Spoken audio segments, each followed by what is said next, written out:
رکھا جا سکتا.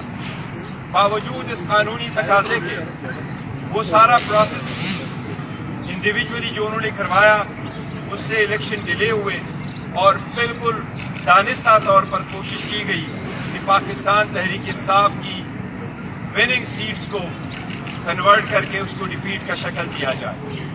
ابھی جو فائنل ریزلٹ آپ کے سامنے ہے میں ان میں سے آپ کو کچھ فگر بتا رہا ہوں. سب سے پہلے یہ ہے کہ جتنے سیٹ الیکشن کمیشن نے ایکسیپٹ کی ہے ہم آپ کو کافی دعوے وثوق کے ساتھ کہتے ہیں اس وقت الحمدللہ پاکستان تحریک انصاف کے پاس 170 سیٹوں کی برتری حاصل ہو چکی ہے.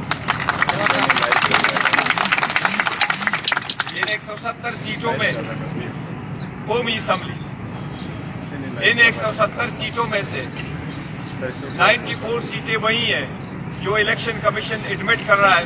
ان کمیشن نے فارم 47 ایشو کیے ہوئے. اس میں 22 سیٹیں ایسی ہیں جس میں 3 اسلام آباد کی ہے, 4 سندھ کی اور باقی سیٹیں پنجاب کی, کہ وہ سارے فارم 45 کے باوجود جو ہماری وننگ سیٹ سے آلریڈی اور ہماری ویکٹری ڈکلیئرڈ ہے اس پہ پر اس کو کنورٹ کیا گیا ہے ٹو ڈیفیٹ, جس میں ہم قانونی کارروائی کا اندیشہ دے چکے. ہم کہہ رہے ہیں کہ اس پہ یہ ہوگا اور یہ ہماری سیٹیں اور ہمارے پاس رہے.